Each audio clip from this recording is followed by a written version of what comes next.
In this episode, Dr. Collin Bleak of the university's maths department talked candidly about his journey into academia, through hustling chess on the streets of New York City to starting a successful Wall Street company, and then why he moved to Scotland. Enjoy listening. You're listening to Insight, the University of St Andrews Student Physics Society's podcast. I'm your host, Samuel Lavery. Join us as we journey into the lives of St Andrews academics, discovering their passions, inspirations, and motivations.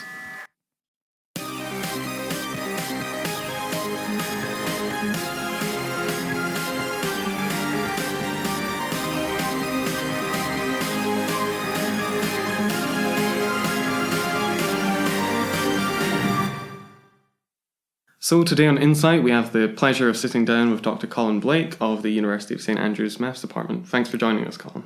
Thank you, Sam. So what are your positions here at St Andrews? Well, I'm currently a reader. I've been a senior lecturer, I've been a lecturer, and I've also been a postdoc. All of them at St Andrews. What does reader entail, sorry? So when I first arrived, there was a parallel track. You would come, if you were a lecturer, which is a permanent position, then you could become a senior lecturer or you could become a reader. And they were on the same pay scale, and from either one of them you could apply for professor. Senior lecturer meant maybe a slightly bigger focus on teaching and education, and the reader meant a bit more focus on research, but both sides have to do both jobs. And the difference is not very big in terms of what your real responsibilities are. However, shortly after I arrived, Principal Richardson at that time decided that she wanted to become a linear order. So it became lecturer, then senior lecturer, then reader, and then professor. And this caused some kind of ruckus for me when I was trying to figure out where to apply for promotion. But at the end of the day, I just went through all of them. So now I'm reader, and that's how it got to be. Readers have a lot of responsibilities for the university, but also in terms of UK mathematics. I'm a mathematician, obviously. So in terms of on the UK stage and on the international stage, a reader has to have internationally recognized research, and we represent the university when people think about how good of a research university it is. Our work is used to make that assessment. Within the university itself, readers perhaps have a bigger expectation of grant income, so it brings money into the university. We normally are overseeing a research program with many different moving parts. So I have a postdoc. I constantly have between 3 and 5 graduate students. So I always have quite a collection of graduate students, and I have a postdoc right now, and all of this is on a grant. And so these are sort of the typical roles. Whereas if you were a senior lecturer, you'd probably have a bigger impact on the teaching admin side. You might still have a lot of graduate students. You'd still be expected to do research, but it wouldn't necessarily be the case that you're, expected to produce the same kind of grant income, although we're all supposed to be trying for it. I think one of the criteria that's sort of used to understand if someone should be promoted currently from senior lecturer into reader is this sort of what do we think about their chances of getting good grant income and this kind of thing. Although I really don't know, so I'm basically making it up. Okay. But I do think when they linearized this sort of path, that's kind of what happened. Okay, so there's slight differences between readers and senior lecturers. Just very slight. Slightly more research inclined, maybe. Yeah. So where did you study your undergraduate degree, and what was your path to your position here at St Andrews? I guess your postdoc position. Right. So I studied at Princeton University in the U.S. It's a good school. I worked very hard in high school, unlike a lot of my colleagues who told me that they didn't work at all. I worked very hard in high school, and as a consequence, I got into Princeton, and so I went to Princeton. It was interesting. When I got there, I had socially sort of stunted myself in high school. I hadn't been as active socially as I should have been. I was in a what in the U.S. we call private school. Here would be a public school. And I was a day student, which meant I lived nearby, so I didn't actually live on the campus. And so there was a social barrier already because most people were already living on the campus, mostly the students. And on top of that, my background, I had been just some kid. So I went to school in Massachusetts, but just before that, I had been in the middle of the desert, Nevada for many years. And I was in a town where high school class would graduate, there'd be maybe 300 students, and one of them, or perhaps two, would go off to college and to get a bachelor's degree. And so I had taken some sort of test. I tested well, and so then on evidence of this test, this private school back in Massachusetts said, okay, you can come here. And then I was living with my mother in Nevada, and I lived with my father in Massachusetts. He lived nearby there. And so as a consequence, I got into Cushing Academy, which was a great place for me. I worked really hard. I was a couple of years behind in terms of learning the other students. So basically, I just rocked up. I worked hard. I went home. I kept working hard. I went to bed. I got up. I worked hard. I went into school. I worked hard. I just worked. And so I wasn't social. And it's not healthy. So when I got to Princeton, I realized that, if there's this phrase, you've made it, I basically felt, okay, I've gotten into one of the best schools in the country. I will have a career. I will have a life. And now it's time to sort of fix the things that I've been doing wrong. So I became totally social. I was dating at any opportunity that I could. I had a wide swath of friends. I attended classes very irregularly. I was a horrible student. I was a really bad student. The reason this is such a long build-up. So that year, the year that I graduated, Princeton Math graduated 29 students, and I was number 29 of 29. I was the worst student. I knew that talent-wise I wasn't the worst student, but I never paid any attention to my courses at all. It was a miracle that I graduated, and basically because Princeton has a system where you have take-home final exams, you're allowed to go and use the library and work, and so I would go into every final exam with complete failure in the course. And then I would spend a couple weeks and I would sort of sort out the exam. And normally I would do quite well on the exams, and they would combine my F score with a strong A. And then I would pass with some kind of B. And this is that's what happened at the end of the day. But the problem with learning like that is you don't retain anything. Mm-hmm. And so by the time I graduated, I was getting a degree, but I didn't actually know any mathematics. It was really bad. And I also started as a chemical engineer. Oh, right, okay. So I went through, I think, 5 majors. It might have been 6 before I found my way to mathematics. Wow, okay. I had no idea what I wanted to do, but it became clear to me that discovering how much different types of oil would mix in a pipeline from here to there was not my future path. Mm-hmm. And so chemical engineering was no longer valid for me. And then I went through chemistry and because you now study pure mathematics, which is quite a distance away from... Exactly. So what happened was every 3 or 4 months, I would change my major to something just a bit more pure. I was in physics for quite a while. That was the one that lasted because I quite liked it, even though I wasn't actually attending. And actually, one of my physics professors came and visited me at my college and said, "Look, Colin, I know you're having a bad semester. I think I had a C- in his course because this was before the honors courses where I was getting the Bs." He said, "I know you've had a bad year or something, but I think whatever it is, you've got it, and you should come into physics." I'm like, I don't know, man.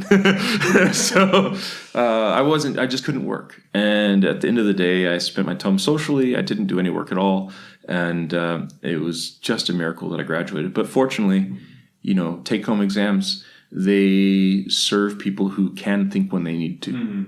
And so I can think when I need to. I don't usually think. I'm pretty lazy mentally. I get excited about things and then I think. Or I get terrified about something and then I think. Two motivators. Yeah, two big motivators for me. So if I get really curious or if I'm afraid I'm missing a deadline or something, those are the things that can cause me to sort of up my game. And so Princeton was perfect for me to get through because I had that skill set. And what did you do after Princeton? So I went to, I was very lucky to get into any graduate school at all. State University of New York at Binghamton is actually a pretty good program. They're a top 100 program, but they're not a great program. And at that time, they had 4 of the world's leading topologists that had gone to Binghamton. And an unnamed faculty member from Princeton had said to me, nobody knows why they're there, which I think is quite insulting, really. But anyway, they said, nobody knows why this pack of topologists is at Binghamton right now, but they are there because you don't really have great grades. You can't just pick your graduate school, but because it's Princeton, you'll probably get in somewhere. And I know some of these people. why don't you go there and try to become one with this pack of topologists? I liked topology at the time. So I said, okay. And then the comment from that same person, when I actually, there's an oral qualifying exam at Princeton, which is, there's a written exam and an oral exam at the very end. Both are quite difficult. And I completely failed the written exam. And you sit in a room, you don't have access to the library, you don't have time to do anything. I completely failed it. The next day you have an oral exam where you go over all the things you got wrong on the written exam and you explain. And there's a panel of faculty and they ask you questions and you have to really understand. And so the rule is you have 24 hours, you can speak to anybody and you can use the library to get ready for the oral exam. So I had done that and I had actually figured out everything I had done wrong, and I crushed the oral exam, which they were very surprised by. And then they said, okay, Colin, your time at Princeton has been very entertaining. When you get to grad school, you're going to have to work. Mm-hmm. So I went to SUNY Binghamton, and it's actually a fantastic graduate school. I learned a tremendous amount there, and I was able to work. Mm-hmm. I had somewhere in this process, I grew up sufficiently that I could re-engage with academia. I really, really wanted to work. I came there to work. I worked hard. Then I had a falling out with my department, and I left after having completed my candidacy for PhD exam. So this is after 3 or 4 years. I basically had a falling out with one particular faculty member who later on left the department because that person has falling outs with lots of people. So the bottom line was that I wasn't very mature. That person wasn't very mature. It didn't really work out. So I left grad school, and I went into New York City, and I started hustling chess. And I was supporting myself playing in Washington Square Park. Someone at my level, I was like the weakest person who could play for money. So I could play for money, and I would earn about $35 a day on the weekdays and maybe $85 a day on the weekend, which is enough if you're sleeping on your friends' floors to survive in New York City. And so I did that for quite a while. Then my clothes all started to get holes in them, and I no longer had an ID. And in New York at that time, a policeman could ask you for ID, and it would never happen unless they thought you were like a homeless person. They were trying to give you a hard time. But basically, they could ask you for an ID, and if you didn't have one, then it was a $25 fine and overnight in jail. And I didn't have $25, and I really didn't want to go to jail overnight. So I thought at some point, yeah, I really need to get a job. And the other thing that happened was that when I first went out and started hustling chess, kids would come to me for lessons because they could just feel that I liked teaching and I loved knowledge and I really enjoyed chess and I was passionate and I was a good guy. And then after several months of supporting myself living on the street with like almost no money, the kids wouldn't approach me anymore. They could feel the street on me.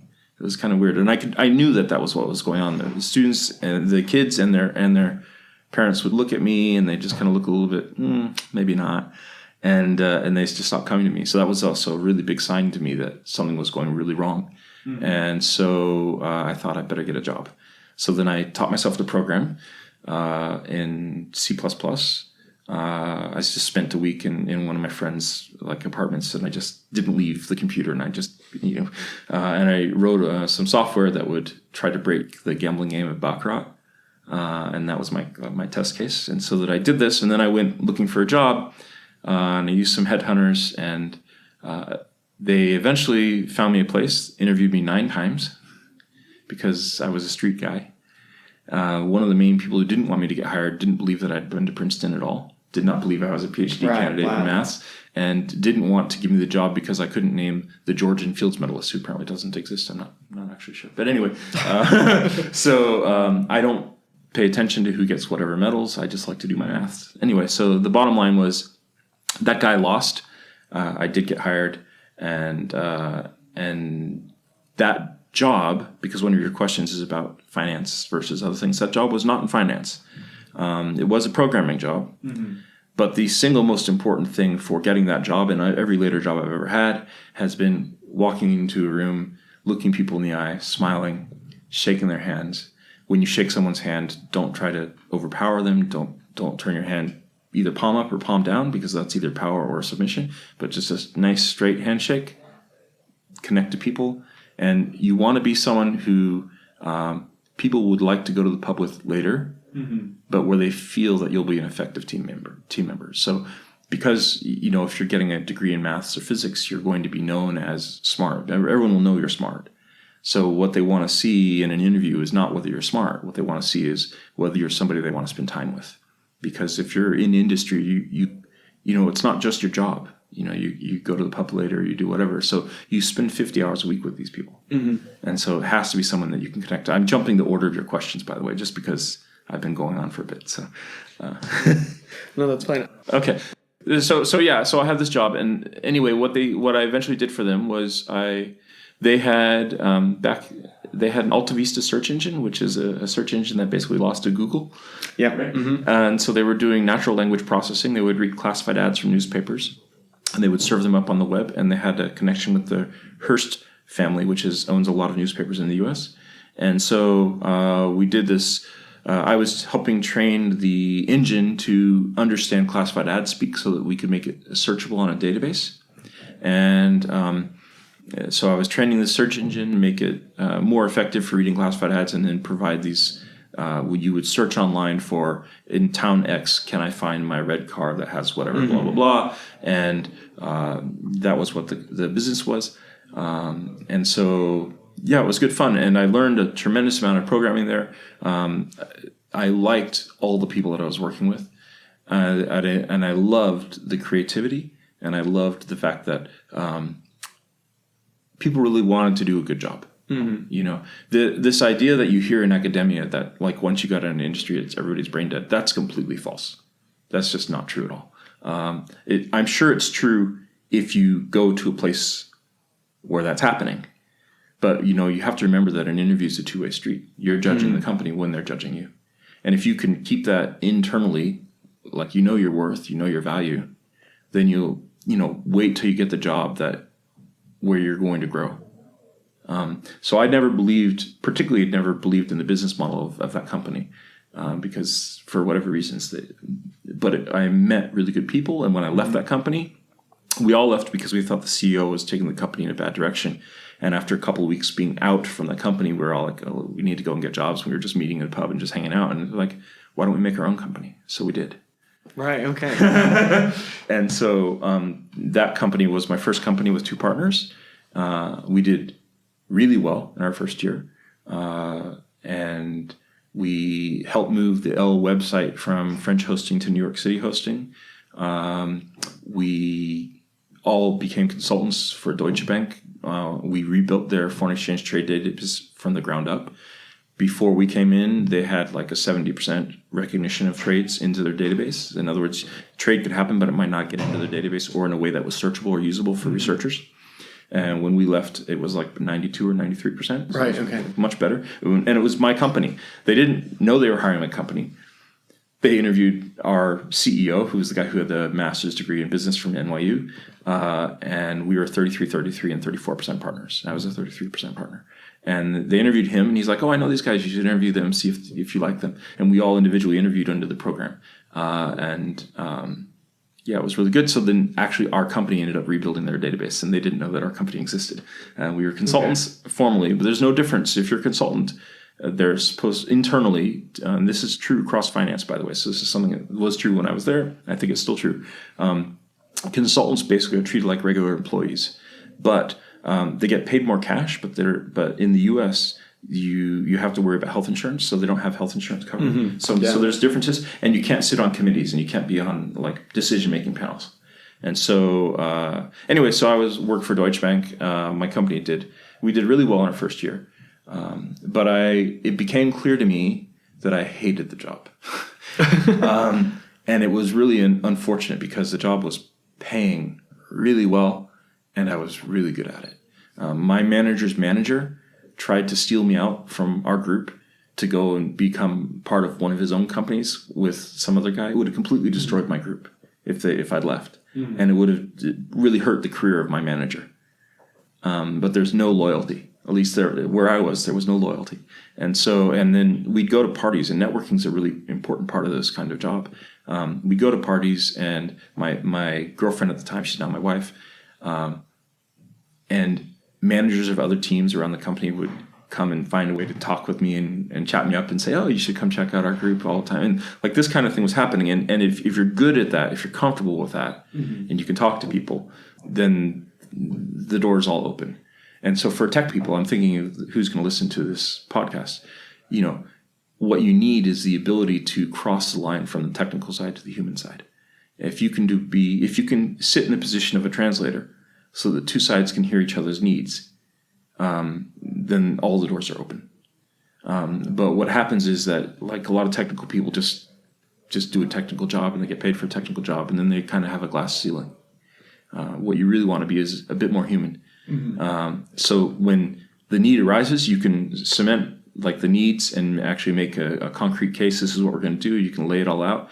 But there's an initial discussion where you're talking between this group and that group, and they're trying to tell you what they want, and they don't use your language, and you need to be able to be a good translator. And so it doesn't really matter finance or whatever the industry is. In my previous company, which was not finance at all, like, this is also the main key skill. So in all these technical jobs I've had, and in the first one, actually, they actually want to move me into marketing. Okay, right. It's the ability to be a human together with the fact that you have technical skill. And that really allowed you to succeed in sort of Wall Street. Yeah, absolutely. And I was on Wall Street. I was in the World Trade Center and I was on Wall Street. And like, basically the bottom line is, you want to have the skills of a technical person, but you want to always relate to people as a human. Okay.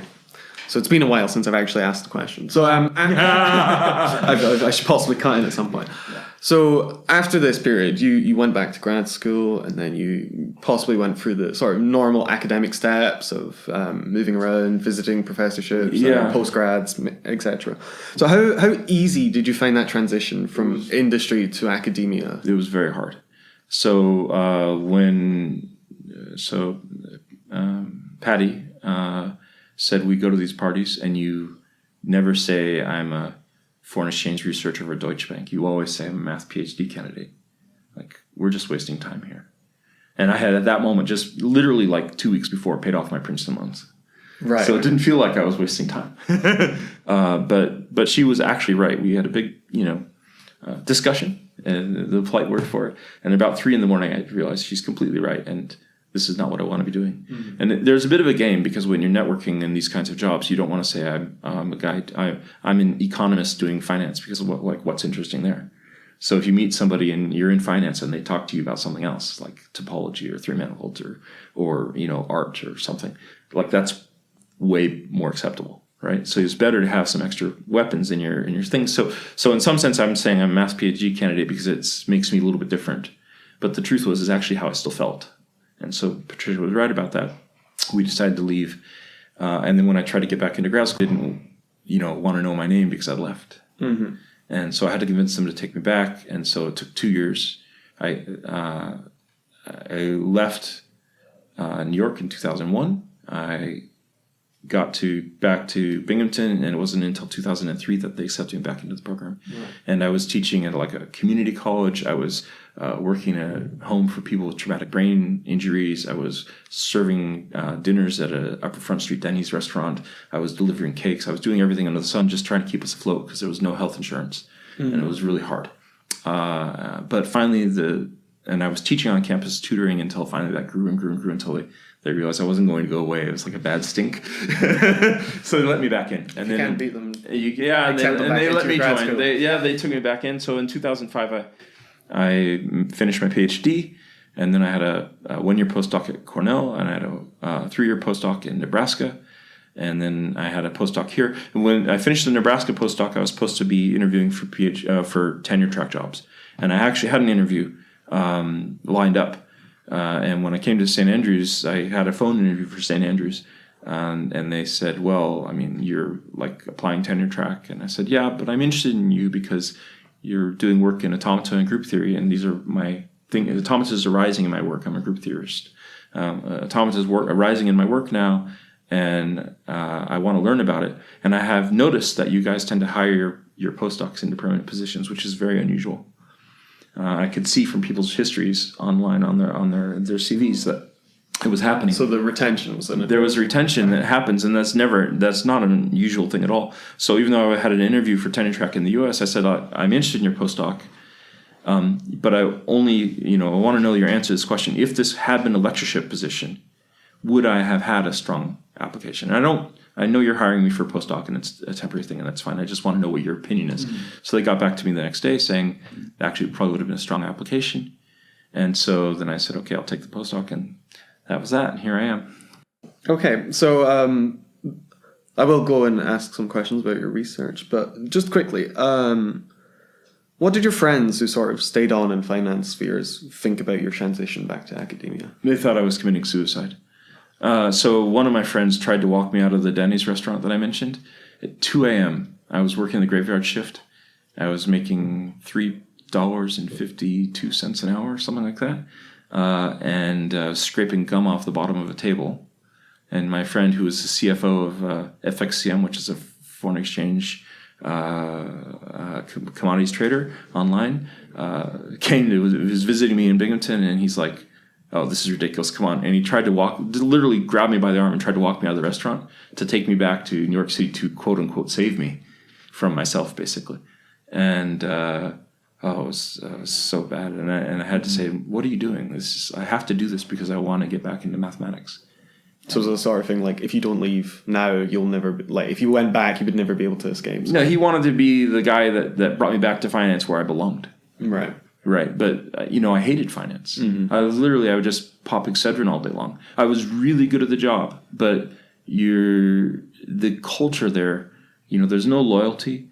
There's no, at that time and where I was, maybe it's different now. Who knows? But anyway, phrases like boys with toys comes to mind, and everyone's doing whatever they can to get ahead. It's a bunch of climbers. And unfortunately for me, I was good at that. So I could succeed in this environment, but there's no soul. Mm-hmm. And I actually care about what I'm doing. I really dislike creating something or answering a question, and then the next team will come through and they won't even look at what you did and they'll just wipe it out.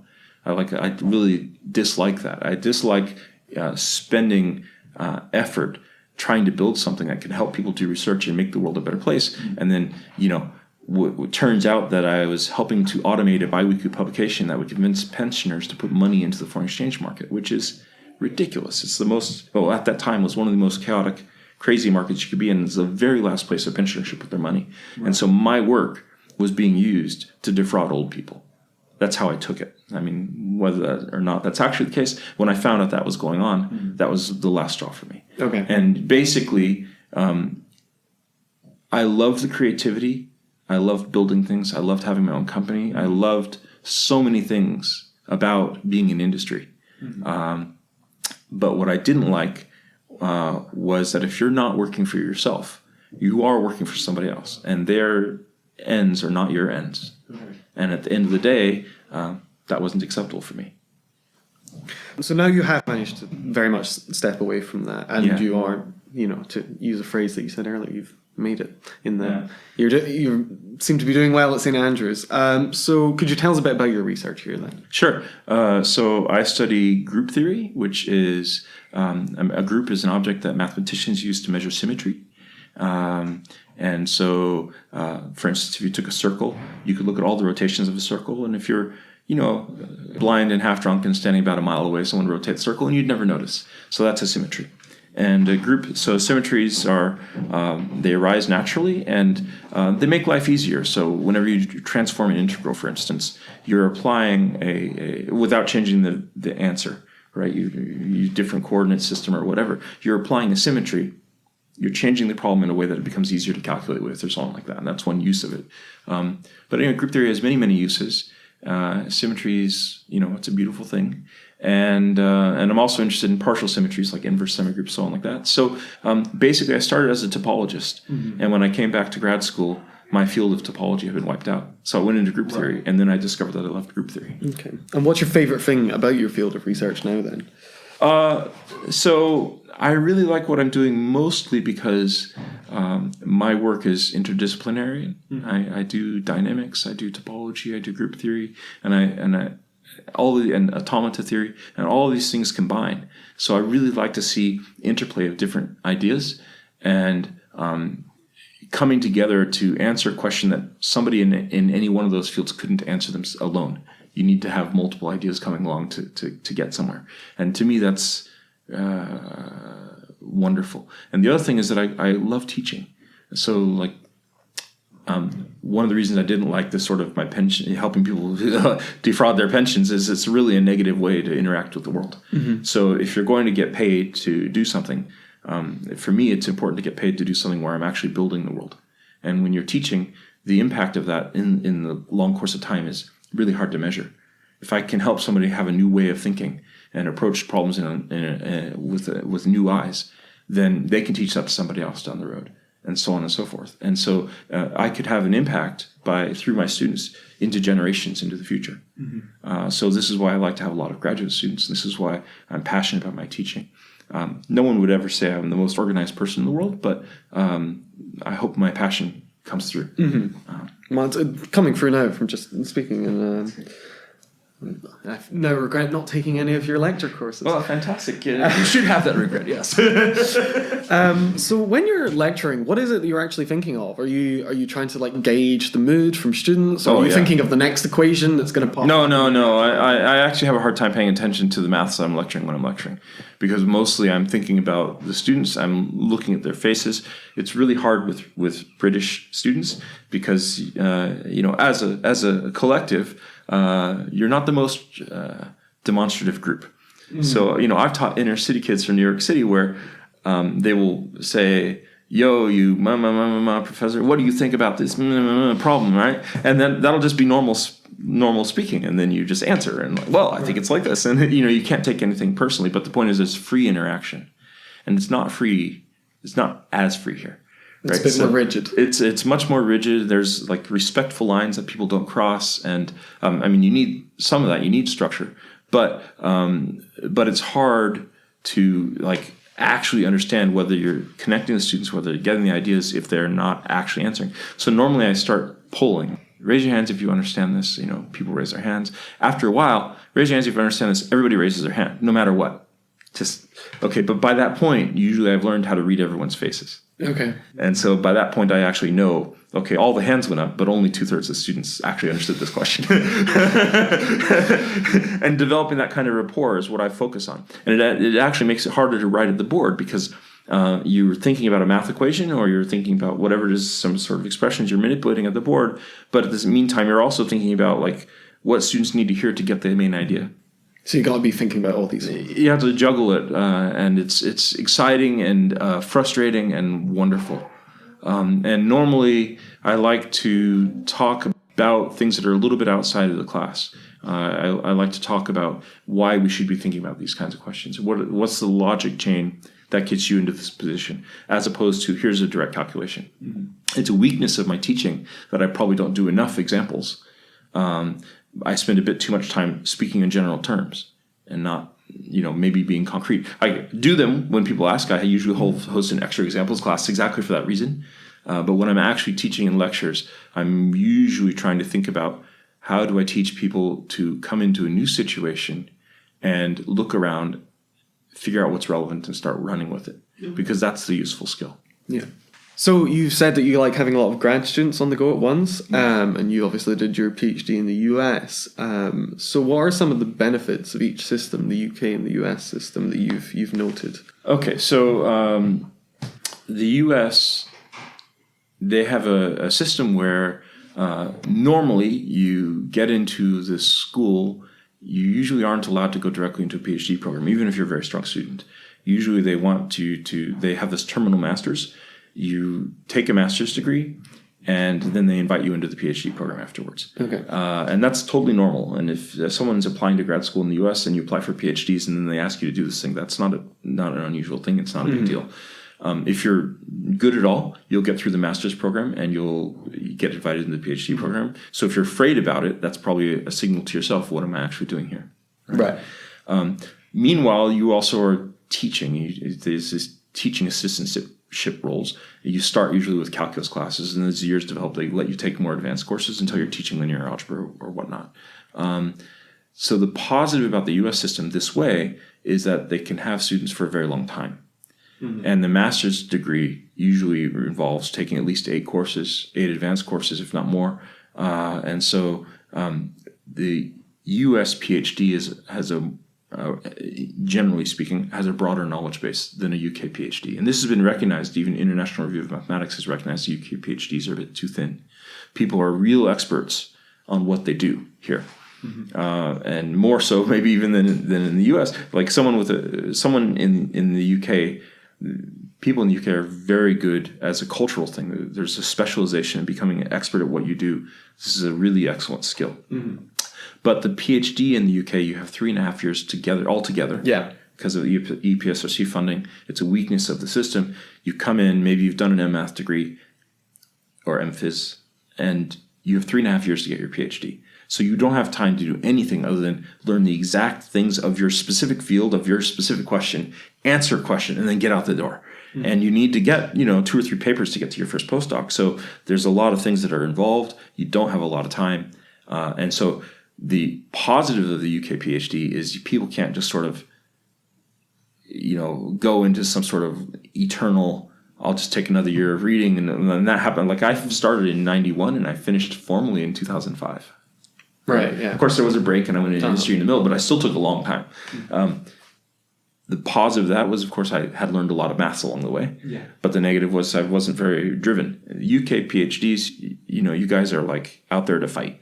And it's really good. It's a great strength. So the systems are just different. The US PhD, you have a broader knowledge base, you answer your question, you have a longer time, and you have more teaching experience. Those are all big positives.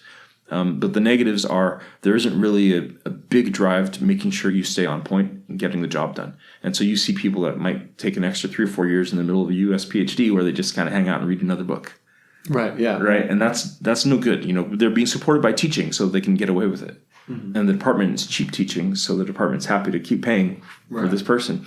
So there's pros and cons. Yeah, neither system is necessarily better than the other. Yeah, I don't think either system's better. Okay, so moving on to some more general questions. You live the high-flying life in New York City, but what attracted you to living in a very small Scottish seaside town like St Andrews? I know you touched upon the retention rates. So I actually live in Upper Largo, which is an even smaller town in southern Fife. But I live on the side of a volcano. My house is next to a farmer's field. Our kitchen window looks out across this field, and whereas the field is on the side of the volcano as well, and my bedroom window looks down to the sea. So I live in a beautiful pastoral scene. It's very peaceful. It's a lovely place to raise a family, and I'm happy with that. So when I was in New York City's exciting, and I mean I still sometimes miss it. There's an energy there. It's kind of hard to capture. But, after a while, you've done the things you're going to do. You've taken your courses in photography. You've been to the museum 50 times. And, there's always more to do. But it's just disconnected now. It's a bit intellectual, a quick pace. You always feel dirty. The air just feels dirty. And it got to the point where every weekend, Patty and I would go camping out in the country. So I basically just like the country. Yeah. The city's fun, and there's a lot of activities. But once you've done the main activities, then what? And for me personally, my enjoyment, I feel connected to the earth. I'm a kind of an earthy, down-to-earth kind of person. I work on my house. I do my own DIY. I'm not interested in making a social scene and doing a social party. I did have with my company, we did go to a champagne and strawberry bar when we closed the L website thing, which was like, we made like $200,000. So it was 3 guys were like, let's go get some strawberry and champagnes, right? It was great. But, once you've done that, then you've done it. And then what? So you sort of got to the point where you were like experience seeking for the sake of experience seeking rather than the experiences themselves. Exactly. And for me, I'm not cerebral enough. It's maybe weird for a maths faculty to say this, but I'm not cerebral enough for that. I like my family life. Mm-hmm. I like being in the country. I like being able to take a walk. And it's perfectly happy to me that there's not a lot of noise and distraction and stuff. That's good. Lovely, yeah. So is there anything that you miss from living in America or maybe your days as a student? I miss quite a lot. So Scotland is my home now, and there's no way around. I feel, I don't feel Scottish. I feel like an American in Scotland, but it feels like home to me. Mm-hmm. I've lived here almost longer than anywhere I've ever lived in the U.S. New York has 14 years. Scotland has 9. And then the next state is like 6. So I've been here for a very long time. But what I miss, the main thing, I miss 2 things primarily. I miss the freedom. Like, it's not a joke when people say there's this freedom in the air. There is. In the U.S., everybody, even from a minority background where you're going to face major challenges. But if you're born in the U.S., you believe you have a chance to become the president. Mm-hmm. Like, anybody can become anything in the U.S. Now, I once said this to a faculty member here, and they laughed at me, and they said, well, social mobility index in the U.S. is very low compared to the U.K. Like, that was their answer, and they couldn't hear me. It is true that people in the U.S. tend to just be what they are, but they could become anything. And the barriers aren't there, and people know it. They feel it inside. It's like part of you. It's part of like the Old West tradition. If our ancestors walked across a country in great difficulty, and they fought their way, and they built this thing, you have a sense that you can do it. Mm-hmm. Now, most people don't do it. They don't have the energy. They don't do whatever. But there's not a glass ceiling. The ceilings are there because it's hard. U.S. culture is barbaric. You have to fight. Nobody gives you anything. You don't even get your health taken care of. Mm-hmm. Anything could go wrong. It could wipe out your life. It's very tough. Social mobility is low because it's tough. On the other hand, you have the ability, and there's hope. So this idea, so it's a sort of cultural optimism as compared to the British sort of pessimistic viewpoint. Exactly, and it's probably this cultural optimism that really annoys British people when they speak to Americans, and the Americans are like, "Oh yeah, that's great," and they're like, "Yeah, come on, man, like be real, right?" And so I miss that feeling that people have that they believe they can do it, and it's hard when I like watch my older son in school. Because at his school, basically, they don't think they can become anything other than whatever. And I say to him daily, like, don't let that get in your heart. So, so I miss that. And I'm really trying hard that my children won't inherit this sort of pessimism. Now, I don't like the other side of it. Like, St. Andrews is filled with the wrong kind of Americans, right? You have all these A-type golfers who are, psychotic even in the U.S. point of view. So you get this sort of wrong reputation. You get this tiny slice of America that comes here and is represented. I'm not talking about the students. I'm talking about like the tourists, the American tourists. The American tourist is not the typical American. And so you get these sort of abrasive, rude, loud people that are not what a typical American is. But I do miss the optimism, the belief you can become anything, even if it's difficult. But what's great about in the UK, it's really much easier in the UK to get from the bottom to the middle, right? If you're down and out in the UK, you can build your life up and you can get to, a solid quality of life. That's definitely doable here. And in the US, it's quite hard. Once you've been homeless in the US, you have no money and you've got health problems, you're really in trouble. So here, it's really great to get from the bottom to the middle. In the US, I think it's a little bit easier to get from the middle to the top. Right. Not a lot easier because you're fighting a bunch of other people who are trying to do the same thing, maybe. But the point is that maybe this social mobility issue is the focus in the UK is more human. You have a lot more people that are not in the upper crust of society, and the UK does a much better job of taking care of them. Mm-hmm. And it's lovely. There's a culture here where people just take care of each other, and that culture doesn't exist in the US. So there's positive, it's like everything else. There's pluses and minuses. Yeah. Mm-hmm. Yeah, definitely. And maybe, if you're a listener right now, you should know that you can do anything, right? You need to hear that message. If you're in Scotland, I guess. If you're in America, you already know that. I think it's also true in England. In the UK. And in Wales, the UK. So do you have any tips for younger academics for maintaining a healthy work-life balance? I do, although I it's a little bit hypocritical because I've obviously explained that I've never had one. But I do know the people whose lifestyle I respect because they do keep a good balance. Here are some things that they do. Okay. Thing one, get all of your work done before dinner. Just, daytime is library time and getting your work done time. It's not time when you're social. You just say, someone asks you, hey, let's go out, let's do this. Say, oh, I can't do it right now, I have some work to do, but let's meet for dinner and then I'll be free. So when you say that, you're now a person who has a schedule, who's scheduling time for somebody else. So you're honoring them. It's better than just someone who just will be blown about by any request, right? You're making time for somebody. But then the other thing is that dinner happens, people get an idea, let's go do this thing, let's go do that thing. If you're the person who got your work done during the day, then you're the only person who's out there feeling absolutely no guilt when you're enjoying the evening, because you've done your job. You've done your job. That's the most important thing. The second thing that's super important is 8 hours of sleep, because there are a lot of studies that show that the REM cycle is where you store memories.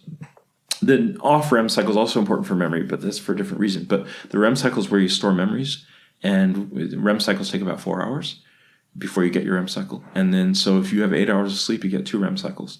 And this is just a typical human. Individuals are different, but okay. But the point is that if there are studies that show that if someone gets less than 8 hours of sleep, they basically don't get their second REM cycle, then they remember only 60% of what someone who actually gets 2 full REM cycles gets. Right, okay, So 7.5 hours means you almost have to study twice as much for retention as someone who gets 8 hours. So 8 hours of sleep, cut your study time in half. Okay, no, not quite true, but close. So those are the 8 hours of sleep, get your work done before dinner. And if you want an easy day, you can just have an early dinner, right? So you've mentioned that, you're a big fan of chess and you do some DIY. Are there any other hobbies that you're particularly interested in? Probably not. So, I don't know if you call it hobbies. I read a ton. I love music. I read a lot. And I play chess. When I was a kid, I used to fish all the time. I used to feed myself with fishing and hunting, but that was a different time. And so, but these days, I think, I have a family. And when you have a family, my activities are whatever my children are doing. Mm-hmm. So it's really getting involved with their lives. Yeah, because time is the most precious thing. You can get money back, but you can never get time back. Mm-hmm. So I have children now, and they're my focus. Lovely. So going back to chess a bit, like how long have you been playing chess? Because obviously you need to be quite good to actually make any money, even if it's just a single dollar sign instead of $3 signs or whatever. Yeah, I'm decent. There's no real money in chess unless you're like one of the top 10, and I'm nowhere near that. I'm like just expert strength. But I started at Princeton. I would play, like, for fun in high school. I played with my dean of students, like, once a week. We'd play a game of chess. Right. But it wasn't anything serious. I knew nothing about chess. I hadn't read any books or done anything. And then when I was at Princeton, I started playing my friends on Friday nights. We would play chess for pizzas. So whoever would lose the chess would be buying the pizza. So that was a great motivator. Great motivator to get free pizza, yeah. Exactly. And my friends were the chess tournament players, which is, really admittedly a very geeky thing. But we play blitz chess in the commons for pizzas. And if you're going, and there would be beer involved and other things. So it ended up being actually kind of a social culture. And then a lot of people would come in and join us and stuff like that. So it ended up being a social thing. And that's what got me into it. One of those friends convinced me to play a tournament. And I had a post-mortem, which is when you analyze the game afterwards with the person you played with. And the guy was such a gentleman. And he discussed everything that I did or could have done and did it in a very nice way. This was before computers came out. And I thought, wow, these are nice people. Mm-hmm. I want to be part of this culture. And so that's how I got into chess. Mm-hmm. But then basically when I was in my eternal graduate school, and also when I went to New York City, I strengthened myself chess-wise to survive, I think. But also, I just love the game. It's fun. And one of your tricks, I don't think that's quite the right word, but when you go on the Bern trip with the maths department, which is an academic treat sort of weekend, you've played multiple games of chess without looking at the boards, right? Yeah. So do you have any tricks for that? How do you get? I think anybody who plays a sufficient amount of tournament chess gains this ability. Mm-hmm. Playing blindfold is not actually that hard once you've played enough chess, and it's not a big deal. Playing blindfold while drunk, much harder. Yeah. Would you rather? Well, what's harder, playing with one blindfold or 5 pints down? I mean, it's great. I lie on a couch. People bring me drinks. The chessboard's behind me, and the other team can see the board. And this is what we do at the Burn, right? And so, I mean, people are feeding me wine, and you know, cool. So, what is the worst TV show or movie or performance that you've ever had to endure for a friend's sake? Yeah. So someone's been like, "Oh, I've got this show going on. Colin, do you want to come along?" Yeah. I saw this question, and I'm going to defend my friend and not answer this question because they would be really hurt. Okay, so we're going to move on. I have more than one friend that could apply to. So. Okay. Do these people know who they are, or do they have no clue? Are they? They probably know. Okay, so moving on to some quick fire questions, so you can sort of breeze through these a bit quicker if you want. What's your favorite music genre and favorite song? So I liked indie long before it was big. So back in the 90s. You liked indie before it was cool. Before it was cool. And but then it became cool. But the thing is, it's stayed kind of true to its roots. Mm-hmm. So, you know, it was indie, then it was indie rock, then it was indie pop. And so indie pop is probably what I like. And I still like it. And my favorite song is probably Perfect Day, which, you know, Lou Reed, or I think that was Lou Reed, not Velvet Underground. But anyway, Lou Reed, Perfect Day. But I like modern stuff too, and I mean, I've stayed with it. So you know, I really liked Modest Mouse. I like Florence and the Machine. I mean, I still listen, and I've been listening for a long time now because I'm not so young anymore. And there's just a long list of great music. So you've mentioned you also read a lot. So what's your favorite non-academic book? This is kind of a serious joke.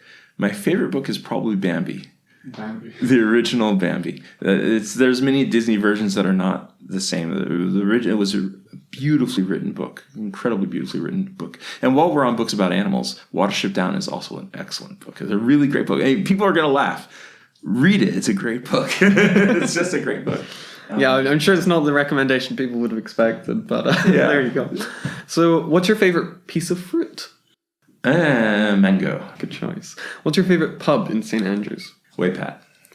Oh, excellent choice. Do you prefer to holiday in the city or in the countryside? Countryside, absolutely. Come on. See previous. Yeah, I mean, it's not going to surprise anyone who's listened to the first half. So, have you seen more famous faces in New York City or in St. Andrews? If you've seen any famous faces at all, I guess. It's got to be New York City. But in St. Andrews, I spend most of my time sitting in an office. In New York City, I could be out on the street. Mm-hmm. Okay, that makes sense. Yeah. So as an American mathematician, do you celebrate Pi Day? Sometimes. Which is, of course, the 3rd of March, which in America is 3/14. Yeah, so my wife's a baker, and she's a really excellent baker. Mm-hmm. So she's made me a pie on one of the Pi Days. Do you have a favorite type of pie? It's probably raspberry pie. I love raspberry pie, but it might be rhubarb. Rhubarb is also really good. I like sweet and sour pies. Yeah. As a pure mathematician, do you have a favorite knot as well? Or I don't know, someone who just likes knots. Yeah. So I like the Borromean rings. So this is three circles that are drawn so that the 3 of them are linked, but no 2 of them are linked. So if you took away one of them, you could just pull them apart. But when you have all 3, they're a unit. And my first company, we did some sort of bent version drawing of the Borromean rings as our corporate symbol. Ah, right. So, final question. So please take some time to answer this if you want. So what advice would you give to students who are looking to the future and trying to decide what sort of career path that they want to embark upon? This taps into this UK-US thing. Money will follow if you follow your passion. But you have to be patient, and you have to be able to get up when you get knocked down. So people are too conservative. They sort of take the safe path, and then that dooms them to many, many years that never feel like Christmas. If you take the harder, more brave path where you're pursuing the thing that you really get interested in, you're going to fail, and you're going to have really treacherous, horrible days. but then you also have more days that feel like Christmas. Okay, so it's having some resilience. You have to have some resilience, and you need to be brave. Okay, well, thank you very much for a very fantastic discussion, Dr. Collin Bleak. Thank you. It's been wonderful. I'm sorry I spoke so much. No, that's excellent.